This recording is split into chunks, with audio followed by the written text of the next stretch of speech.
Culture cannot determine holiness. Number two, church can't define holiness. We've turned our attention on culture. Let's turn our attention on ourselves for a moment. Over the last 2 decades, the view that many in our country have of Christians has plummeted to precipitously low historic levels. A growing number of non-Christians associate Christians with being judgmental, hypocritical, politically driven, and intolerant. Now, what we've just talked about would likely come under attack. Some of this is to be expected. In an increasingly sinful world, you're not going to be able to completely extricate yourselves from those charges. But, would you say that maybe some of unchristian America's charges against us might have some validity? I think probably some of them do. I don't think they're all wrong. In his book, The Next Christians, Gabe Lyons calls out Christians that he calls insiders. And here's what he says. Insiders earn their label from the spaces they choose to occupy, or perhaps the spaces they choose to avoid at all costs. Their lives revolve primarily around Christian activities and functions involving other believers. From church basketball leagues to summer camps, these Christians spend the majority of their time in Christian communities, safe places. Their kids attend Christian schools. They listen to Christian radio. They wear t-shirts on which well-known brands are replaced with Christian slogans.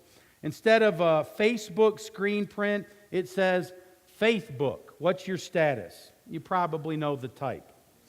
Some take this separation and judgmental posture to an extreme. They come across as holier than thou and make mental lists of sins that to them are clearly wrong and unjustifiable for a true Christian. Smoking, drinking, cussing, boys with earrings or tattoos, even cutting your grass on Sunday might make it onto the list. They sincerely believe that anyone who participates in these activities couldn't possibly have a relationship with God. Strangely, gossip, gluttony, and materialism never make the list. Well, as the church lady would say, well, isn't that special? Now think about this. How many sermons have we had over the years that basically castigate smoking or chewing tobacco as sinful? It's the last time you heard a sermon on eating too much, especially from someone who eats too much, okay? You know, we're a little bit guilty sometimes of the very things that we're trying to legislate against.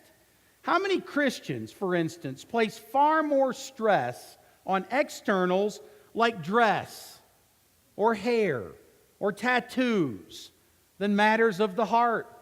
I've seen young men come into our assemblies and they get these looks from people because their hair might be a little bit too long. Listen, do you want them there in church or not?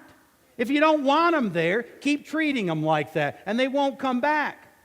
Friends, this is on us. How often are young people made to feel unwanted because they don't conform to the norm, whatever it is that norm that we determine? The interesting thing about all this is that none of it is new. Jesus himself had much to say about those who cleansed the outside of the cup but left the inside of the cup filthy. Look at Matthew 23, verses 23 through 28. You know the text. He says, take care of the inside of the cup, and then you'll be clean. We must be honest about this same tendency within ourselves.